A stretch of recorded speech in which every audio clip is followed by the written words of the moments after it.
ان کے ساتھ احسان کرو۔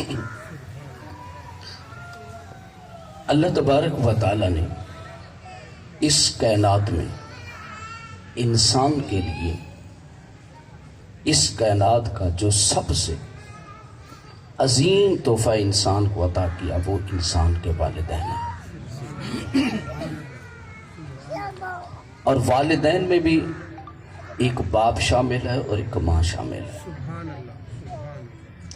قرآن مجید برہان رشید نے جہاں پر بھی ماں باپ کی عظمت کو یا ماں باپ کے حوالے سے جہاں بھی گفتگو کی ہے، اللہ تبارک و تعالی نے والدین کا لفظ استعمال کیا ہے،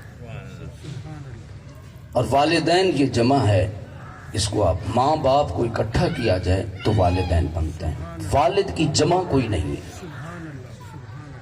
والد کی میں نے پوری ڈکشنری کو ڈھونڈا، لغت کو ڈھونڈا، والد کی جمع نہیں ہے۔ ماں کی جمع ملی ہے لیکن والد کی جمع نہیں ملی ہے۔ عربی میں والد کے لیے بھی والد کا لفظ استعمال کیا جاتا ہے، اور اردو میں اس کے لیے باپ کا لفظ استعمال کیا جاتا ہے۔ یہ جو لفظ والد ہے یہ عربی زبان کا لفظ ہے۔ ربنا اغفر لی ولوالدی وبالوالدین احسانا، والد کا لفظ استعمال ہوتا ہے۔ اور یہ جو لفظ والد ہے، اگر اس لفظ والد پر ہی گفتگو کرو تو جو والد کا مقام اور مرتبہ ہے وہ ہمارے سامنے آ جاتا ہے۔ لفظ والد 4 لفظوں سے بنا ہے، واو سے، الف سے، لام سے اور دال سے، اور یہ ہر لفظ ایک علیحدہ معنی رکھتا ہے، علیحدہ مفہوم رکھتا ہے اور علیحدہ مقام اور مرتبہ رکھتا ہے۔ اب کہیں گے سبحان اللہ؟ تو چپ تو صدقے جاواں، ماشاءاللہ، اور کہو سبحان اللہ۔ سوگ 3 دن تک ختم ہو گیا ہے، اس لیے علماء کرام نے لکھا ہے کہ 3 دن کے بعد یہ سوگ والی باتیں نہ کی جائیں۔ لوگ چیل ہم پہ ماں کی شان شروع کر دیتے ہیں تاکہ بندے روئیں، چند پیسے نکلیں ہماری جیب بھرے۔ اچھا، چہلم ماں کا ہوتا ہے، باپ کا ہوتا ہے، عظمت ماں کی بیان کی جا رہی ہے۔ آج میں تمہیں بتانا چاہتا ہوں کہ باپ کا مقام کیا ہے۔ ماں کی شان بیان کر کر کے باپ کو ویلا کر دیا، باپ کی بات ہی کوئی نہیں پوچھتا۔ بچے بھی کہتے ہیں میں اماں دی گل مننی۔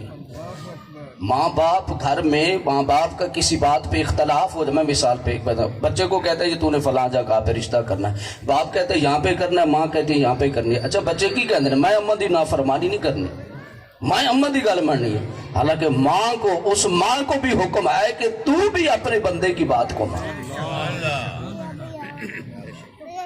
اور سنو، توجہ ہے میری طرف؟ اس کائنات کی انسانیت کی ابتدا کس سے ہوئی؟ باپ سے ہوئی ہے۔ حضرت انسان کی ابتدا کہاں سے ہوئی ہے؟ پہلے اللہ نے باپ کو پیدا کیا، حضرت آدم علیہ السلام کو، پھر حضرت حوا کو حضرت آدم کی پسلی سے پیدا کیا۔ کائنات کی ابتدا اللہ نے باپ سے کی ہے، لہذا رب یہ بتانا چاہتا تھا اے انسان، کائنات میں اگر کسی کا مقام ہے، عظمت ہے، شان ہے، وہ سب سے زیادہ اللہ نے تیرے باپ کو عطا فرمائی۔ لفظ والد 4 لفظوں سے بنا ہے، واو، الف، لام، دال۔ یہ جو واو ہے نا، واو یہ بتاتی ہے باپ وہ ہے، واو سے مراد ہے وفا کرنے والا۔ حضور کائنات میں کوئی نہیں وفا کرتا، کائنات میں اگر سچی وفا کرنے والا ہے تو وہ انسان کا باپ ہے۔ ایسا وفادار ہے، ایسی وفا کرنے والا ہے کہ کائنات میں کوئی رشتہ ایسی وفا نہیں کرتا۔ حضور وہ کتنی وفا کرنے والا ہے، میں نے کئی باپ کو دیکھا ہے، اس کی اپنی جوتی تو پرانی ہوتی ہے لیکن بیٹے کو وہ نیا جوتا لے کے دے رہا ہوتا ہے، اس کے اپنے جسم تو پھٹے ہوئے کپڑے ہوتے ہیں لیکن اپنی اولاد کے لیے بہترین سے بہترین لباس پہنا رہا ہوتا ہے۔ وہ خود تو جاہل ہوتا ہے، خود ان پڑھ ہوتا ہے لیکن اپنی اولاد کے لیے اچھی تعلیم کے لیے وہ سارا دن محنت مشقت اور مزدوری کرتا ہے، اور وہ یہ چاہتا ہے کہ میرا بیٹا ایک مقام اور مرتبے پر پہنچے۔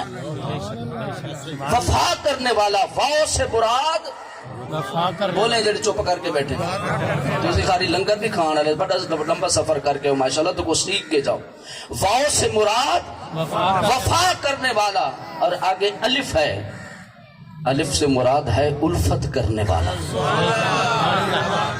محبت کرنے والا، پیار کرنے والا۔ حضور جو باپ کا پیار ہے، جو باپ کی محبت ہے، یہ جو باپ کی الفت ہے، تجھے کائنات میں تجھے کہیں نظر نہیں آئے گی۔ حضور یہ ساری دیانی سارا دن یہ تیرے لیے یہ 8 گھنٹے ڈیوٹی کے بعد میل میں کام کرنے والا ایک انسان اپنی اولاد کے لیے 4 گھنٹے اوور ٹائم لگاتا ہے۔ نہ دن کو کھانے کا پتہ ہوتا ہے، نہ رات کو کھانے کا پتہ ہوتا ہے، نہ اپنی صحت کا پتہ ہوتا ہے۔ یہ بیمار ہو کر بھی یہ بچوں سے پیار کرتا ہے، یہ بیمار ہو کر بھی اپنی اولاد کے لیے اس کو بیماری کی فکر نہیں ہوتی ہے، اس کو اپنی صحت کی فکر نہیں ہوتی ہے۔ یہ اولاد کے ساتھ اتنی الفت کرنے والا ہوتا ہے۔ حضور نہ یہ دھوپ کا خیال کرتا ہے، نہ یہ سردی کا خیال کرتا ہے، نہ یہ گرمی کا خیال کرتا ہے۔ یہ اولاد سے پیار کرنے والا، ایسی الفت کرنے والا ہوتا ہے کہ کائنات میں باپ جیسی الفت کرنے والا کوئی ہوتا ہی نہیں۔ اور تیسرا یہ لفظ بنا ہے لام سے، لام کا معنی ہے لام سے مراد ہے لطف و کرم کرنے والا۔ یہ اولاد پر لطف و کرم کرنے والا ہے، یہ اولاد پر مہربانی کرنے والا ہے۔ اور تیسرا یہ اس کا آخر لفظ ہے دال، اور دال سے مراد ہے دستگیری کرنے والا، مدد کرنے والا۔ حضور یہ ایسی مدد کرتا ہے، یہ ان سے پوچھ جن کے باپ نہیں ہیں، اور جب یہ چلے جاتے ہیں پھر پتہ چلتا ہے کہ باپ کیسی دستگیری کرنے والا تھا، باپ کیسی مدد کرنے والا تھا۔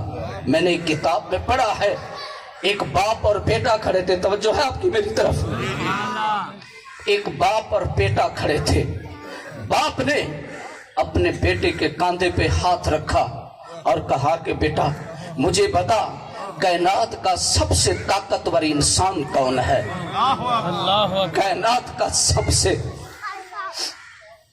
طاقتور انسان کون ہے؟ بیٹے نے کہا کہ میرے باپ کائنات میں اگر دیکھا جائے تو اس وقت سب سے طاقتور انسان میں ہوں۔ باپ نے ہاتھ اٹھا دیا، باپ نے کہا کہ بیٹا اب بتا اس وقت کائنات کا سب سے کمزور ترین انسان کون ہے؟ تو کہنے لگا ابا جان اس وقت کائنات کا سب سے کمزور ترین انسان میں ہوں۔ باپ نے کہا کہ بیٹا وجہ کیا ہے؟ حضور والا یہ جملہ دل کی تختی پہ لکھ کے جانا، اور جن کے باپ ہیں ان کی قدر کرنا کہ تجھے رب نے باپ کی صورت میں، کسی نے خوب جملہ کہا کہ خود تو مجھے تو چھاؤں میں رکھا، مجھے تو چھاؤں میں رکھا اور خود تڑپتا رہا دھوپ میں، مجھے تو چھاؤں میں رکھا اور خود تڑپتا رہا دھوپ میں۔ میرے باپ نے مجھے پالا ایک فرشتے کے روپ میں، میرے باپ نے نعرہ تکبیر، نعرہ رسالت، میرے حیدری زندہ باد، زندہ باد، علماء حق اہل سنت زندہ باد۔ میرے باپ نے مجھے پالا ایک فرشتے کے روپ میں۔ اس باپ نے کہا کہ بیٹا بتا، مجھے بتا تو نے اپنے آپ کو سب سے طاقتور انسان کیوں کہا؟ بیٹا بڑا تابعدار تھا، آج کا بدبخت بیٹا نہیں تھا جو باپ کو کہتا ہے بیٹا، بیٹا کہتا ہے باپ کو بیٹا، دنیا کہتا ہے بابا ترقی کر گئی ہے، تجھے پتہ نہیں دنیا آسمان پہ پہنچ گئی ہے، 6G اور 7G کا دور آ رہ گیا، انٹرنیٹ اور ٹیکنالوجی کا دور آئے گا، آ گیا ہے بابا، اب تجھے پتہ نہیں دنیا ترقی کر گئی ہے. ارے بدبخت تجھے پتہ نہیں آج جو تو بولتا ہے اس باپ کی وجہ سے بولتا ہے. مجھے بتا تجھے چلنا کس نے سکھایا تھا؟ مجھے بتا تجھے کھانا کس نے سکھایا تھا؟ مجھے بتا تجھے بولنا کس نے سکھایا تھا؟ ارے تو اٹھ نہیں سکتا تھا. یہ باپ تھا جس نے انگلی کو پکڑا, اس نے تجھے اپنے ویڑے میں کھیلنا اور چلنا سکھایا. تو بول نہیں سکتا تھا. یہ باپ تھا جس نے تجھے بولنا سکھایا. آج تیری جوانی آ گئی, عقل آ گئی. آج اگر تو بولتا ہے تو اس باپ کی وجہ سے بولتا ہے. آج اگر چلتا ہے تو اس باپ کی وجہ سے چلتا ہے. حضور والا وہ بچہ کہنے لگا, بابا جان جب آپ کا ہاتھ میرے کاندھے پہ تھا تو میں کائنات کا سب سے طاقتور انسان تھا. حضور والا جب باپ پیچھے ہوتا ہے بندہ کہتا ہے پیچھے بیٹھا ہے میرے بابا. جب باپ چلا جاتا ہے بندے کی کنڈ خالی ہو جاتی ہے. جب باپ چلا جاتا ہے دستگیری کرنے والا کوئی نہیں ہوتا ہے, الفت کرنے والا کوئی نہیں ہوتا ہے, محبت کرنے والا کوئی نہیں ہوتا ہے, پیار کرنے والا کوئی نہیں ہوتا ہے. اگر سچا تجھے پیار ملے گا تو باپ کی شکل ملے گا, اگر الفت ملے گی تجھے باپ کے در سے ملے گی. اس لیے میرے نبی کریم صلی اللہ علیہ وسلم نے حدیث میں جب بھی آیا حضور نے فرمایا والدین کی خدمت کرو. حضور نے کہا والدین کی خدمت کرو. قرآن نے کہا والدین کے اوپر احسان کرو.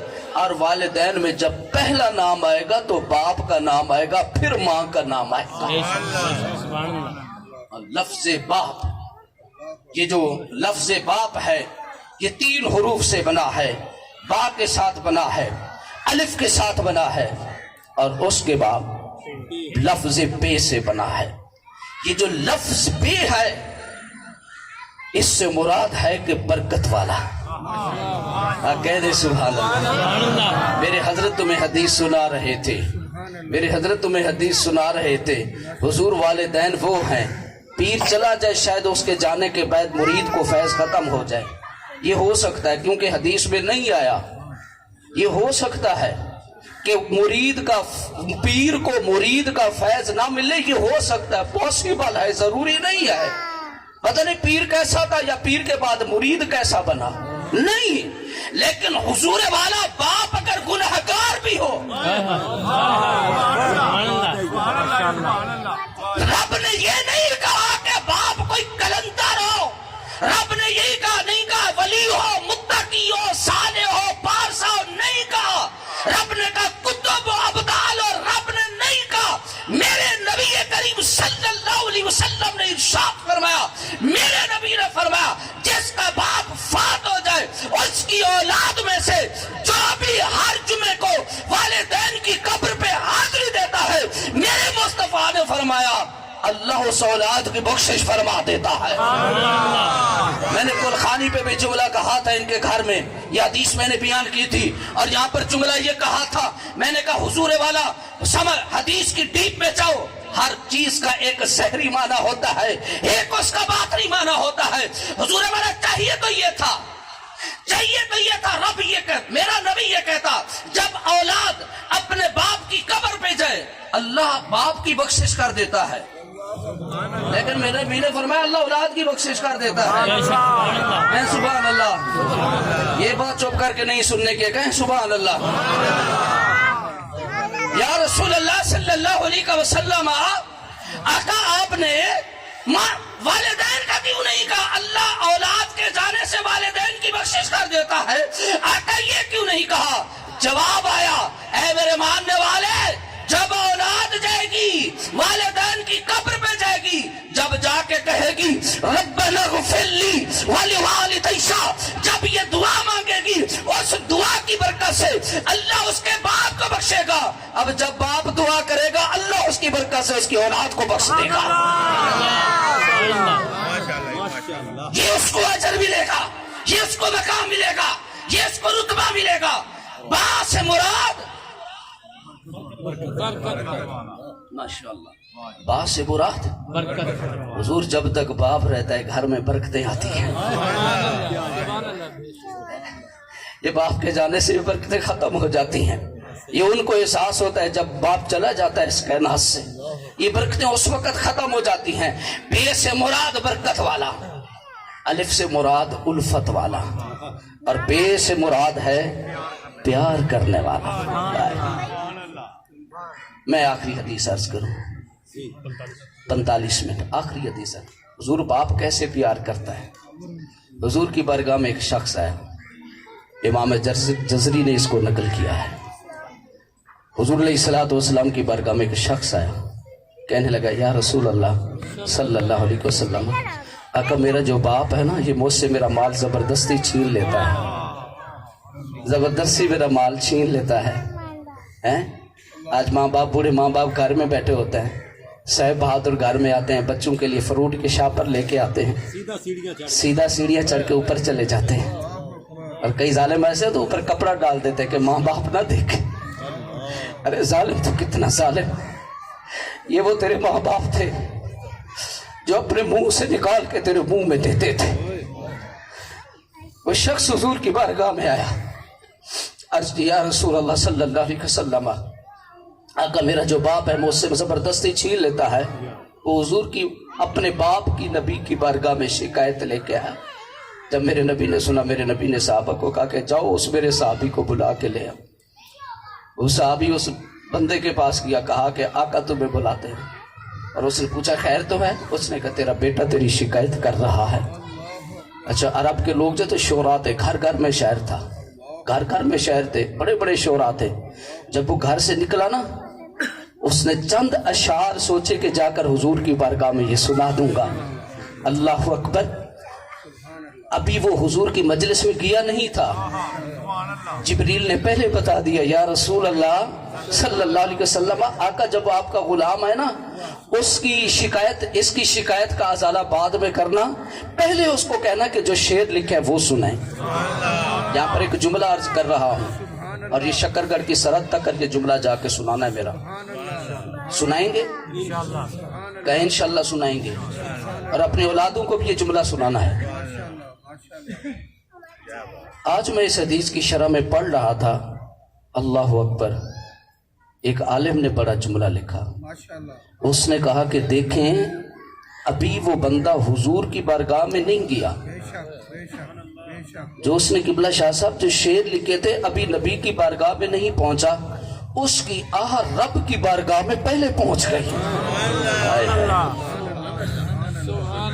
اس کے دل سے جو آہ نکلی وہ آہ رب کی بارگاہ میں پہلے پہنچ گئی. اس لیے میرے نبی نے فرمایا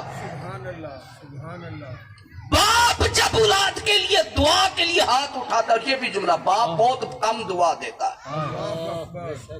یہ نا میں چھوٹا تھا تو میرے استاد نے مجھے ایک جملہ بتایا تھا, وہ کہتے تھے کہ ماں بد دعا کم دیتی ہے, باپ دعا کم دیتا ہے. لیکن اس نے ایک جملہ میرے استاد نے کہا تھا, لیکن جب باپ کے منہ سے جب کوئی جملہ نکلتا ہے, جب باپ کے منہ سے جب دعا نکلتی ہے, ابھی دعا نکلی پوری نہیں ہوتی ہے, رب پہلے قبول فرما لیتا ہے. یہ باپ کی دعا میں رب نے پاور رکھی ہے, باپ کی دعا میں رب نے اتنا اثر رکھا ہے. وہ شخص ابھی نبی کی بارگاہ میں نہیں گیا تھا, اس کے جو جملے تھے رب کی بارگاہ میں پہلے پہنچ گئے. میرے آقا کریم کا جبریل کے حضور کی بارگاہ میں پہلے کہہ دیا یا رسول اللہ, جب وہ آئے تو اس سے کہنا کہ جو تو اشعار لکھے وہ سنا دو. وہ شخص آقا کریم کی بارگاہ میں آیا, میرے کریم آقا صلی اللہ علیہ وسلم نے فرمایا کہ اے میرے صحابی, پہلے تو وہ اشعار سنا. وہ اشعار امام جزری نے بہت لمبے کپڑے, بہت لمبے اشعار تھے, بہت بڑی, وہ شعر و شعری کر کے آتا. ان میں سے 2-3 جملے میں عرض کر کے بات کو ختم کر دیں. وہ عربی میں اشعار تھے, وقت نہیں ہے, 4 سے 5 منٹ رہ گئے, اب وقت نہیں ہے. اس میں چند جملے یہ تھے کہ اے میرے بیٹے, اب یہ جملے بھی توجہ سے سننے گا. آپ نے ماشاءاللہ ہر جملہ توجہ سے سنا. اللہ آپ کی سماعتوں کو اللہ سلامت رکھے. وہ شخص کہنے لگا اے میرے بیٹے, جب تو پیدا ہوا تھا اس دن سے میری مشقت کے دن شروع ہو گئے تھے. پہلے میں 8 گھنٹے ڈیوٹی کرتا تھا, پھر میں نے 4 گھنٹے اور بڑھا دیے کہ تو پیدا ہوا. پہلے میں دکان کو 8 گھنٹے بند کرتا تھا, پھر میں نے 11-12 گھنٹے لگا دیے. کیوں کہ جب تو پیدا ہوا میری مشقت کے دن شروع ہو گئے. اور بیٹا جب تو پیدا ہوا تھا تو میں تیری خاطر